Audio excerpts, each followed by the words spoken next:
Hello engineer, स्वागत छ तपाईलाई ट्रेन योर ब्रेन एकाडेमीमा।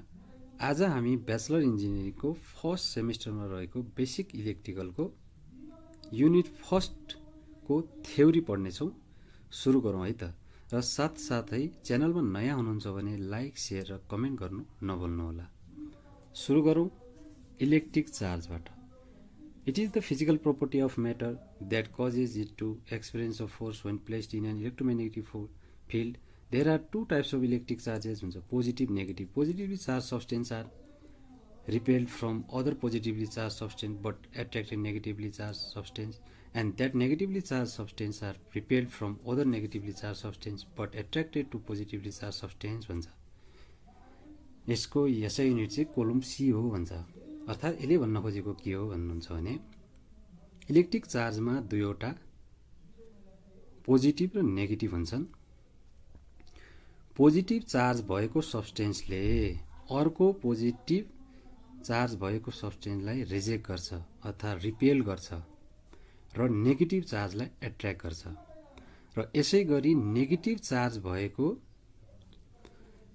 सब्स्टेन्सले पनि नेगेटिभ चार्जलाई भएको सब्स्टेन्सलाई रिजेक्ट गर्छ र रिपेल गर्छ र पोजिटिभलाई एट्र्याक्ट गर्छ। यसको एसआई युनिट चाहिँ कोलम सी हो। अर्को रहेको छ इलेक्ट्रिक सर्किट फन्डामेन्टलमा इएमएफ। इएमएफ भनेको the property of a cell that makes the charge to move in a particular direction is called electromotive force, अर्थात् इएमएफ अर भोल्टेज पनि भनिन्छ। Just like a force when moves a mass and EMF moves a charge in a circuit, it is denoted by capital F and its SI unit is volt भन्छ। EMF लाई हामी भोल्टेजले पनि जनाउँछौँ। सेलमा भएको यस्तो property जसले चार्जलाई कुनै पार्टिकुलर डिरेक्सनमा मुभ गर्न सहयोग गर्छ, यसलाई नै हामी EMF और भोल्टेज भन्छौँ। इक्जाम्पल जस्तै फोर्सले मासलाई मुभ गर्छ भने एउटा इएमएफले सर्किटमा चार्जलाई मुभ गर्छ। यसको युनिट चाहिँ भोल्ट हो भने क्यापिटल एफले जनाइन्छ। रह्यो अर्को टर्मिनल डिफरेन्स अर्थात् potential terminal difference. Potential terminal difference is a cell is defined as the potential difference between the positive and negative pole of the cell when the cell sense a current in an external circuit it is measured in volt and denoted by V भन्छ। यो यस्तो sale हो जब external सर्किटमा current पठाउँछ त्यो बेला सेलको positive र negative पोल बीचको potential डिफरेन्सलाई terminal potential difference भनिन्छ। भोल्टले मेजर गरिन्छ भने क्यापिटल भीले जनाइन्छ। अर्को चाहिँ रहेको छ electric circuit. Electric circuit Electric circuit and circuit is a closed path composed of various components such as voltage source, connecting wire, electrical appliance, electronic component etc. through which electric current completes its path भन्छ। यो एउटा circuit हो। Simple सर्किटमा electric current चाहिँ complete हुन्छ, एउटा path complete गर्छ भन्छ। भन्न खोजेको कुरो के त, क्लोज पाथमा भएको विभिन्न कम्पोनेन्ट जस्तै voltage source, connecting wire, electrical appliances or electronic component हुन्छ जसको सहायताले इलेक्ट्रिक करेन्टले आफ्नो पाथ कम्प्लिट गर्छ भन्छ। अब resistance. Resistance is the properties of the conductor due to which it opposes the flow of charge or electric current. The current element having this property is known as resistor. It is represented by R and unit is ohm. Resistance भनेको के त, resist गर्नु अर्थात् रोक्नु अर्थात् बाधा पुर्याउनु। Resistance भनेको कन्डक्टरको यस्तो प्रोपर्टी हो जसले चार्जलाई वा इलेक्ट्रिक करेन्टलाई फ्लो हुन बाधा पुर्याउँछ। फ्लो त हुन्छ तर बाधा पुर्याउन सक्छ वा रोक्नुलाई रेजिस्टेन्स भनिन्छ। अर्को कुरो आयो conductor. Conductor substance of the metal which is the electric current can easily pass भन्छ। यस्तो कन्डक्टर यस्तो वस्तु वा भाउ जसको सहायताले करेन्ट सजिलैसँग फ्लो हुन्छ। यो सबैलाई थाहा भएकै कुरो कन्डक्टरको कुरो। Example metal. अब इन्सुलेटर। इन्सुलेटर भनेको सबैलाई थाहा भएको नै कुरा हो। ड्राइवुड, प्लास्टिक, रबर यसको इक्जाम्पल हो। र रेजिस्टरको कुरो,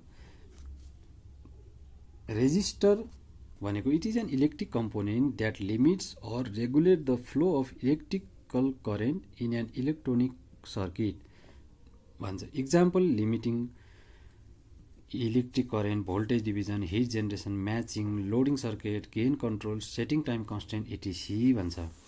रेजिस्टरको यो एउटा यस्तो इलेक्ट्रिकल कम्पोनेन्ट हो जसले इलेक्ट्रिक करेन्ट फ्लो भएकोलाई रेगुलेट र लिमिटमा फ्लो गर्न हेल्प गर्छ। जस्तै लिमिटिङ इलेक्ट्रिक करेन्ट भन्यो, भोल्टेज डिभिजनको काम भन्यो, हिट जेनेरेसनको काम भन्यो हो, लोडिङ सर्किट वा इटिसी भन्छ। अर्को आयो inductor.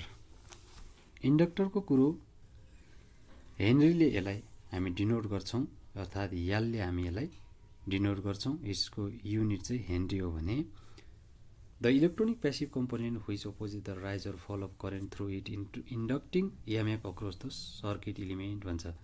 Inductor is capable of storing finite amount of energy generally fire in the form of coil will have this property. It is denoted by L. SI unit चाहिँ या छ अथवा हेनरी हो। एउटा इन्डक्टर हो, circuit of symbol of inductor भन्छ।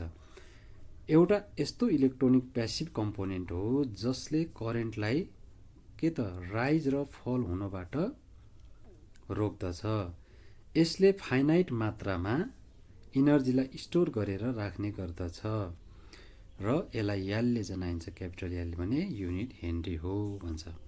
रह्यो अर्को क्यापासिटरको कुरो। Capacitor is a circuit element which is capable of storing, delivering finite amount of charges. Physically, a capacitor consists of two conducting surface plates separated by some distance. The property of capacitor to store electricity may be called as capacitance, denoted by C, and its unit is farad अर्थात् F capital भन्छ है त। भन्न खोजेको के त, यस्तो circuit हो जसले स्टोर गरेको करेन्टलाई फाइनाइट मात्रामा डेलिभर गर्ने काम गर्छ। दुईवटा सर्फेस प्लेट हुन्छन्। इलेक्ट्रिसिटीलाई स्टोर गर्ने प्रोपर्टीलाई नै क्यापासिटेन्स भनिन्छ। र डीसीको कुरो, direct current, a current whose magnitude as well as direction remain constant at all the time is called direct current भन्छ। डीसी जसको म्याग्निट्युड र डिरेक्सन सधैँ कन्स्टेन्ट हुन्छ त्यसलाई चाहिँ हामी डीसी भन्छ। The current flowing through a resistor connected to a battery is an example of DC current भन्छ। के त ब्याट्रीमा जोडिएको रेजिस्टरबाट फ्लो भएको करेन्ट चाहिँ इक्जाम्पल हो भन्छ। भने अब चाहिँ एसी को कुरो, अल्टरनेटिङ करेन्ट अर्थात् AC, a current whose magnitude and direction change continuously periodically is called an alternating current भन्छ। अर्थात् के भन्छ भन्नुहुन्छ भने यस्तो करेन्ट जसको म्याग्निट्युड र डिरेक्सन जहिले चेन्ज भइरहन्छ।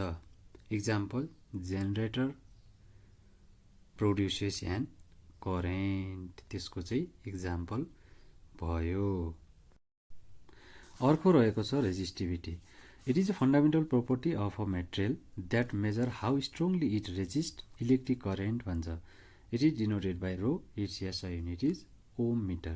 भनेको यस्तो फन्डामेन्टल प्रोपर्टी हो मेटेरियलको जसले के त कति स्ट्रङली रेजिस्ट गर्यो करेन्टलाई त्यो मेजर गर्ने काम चाहिँ रेजिस्टिभिटीको हो भन्छ।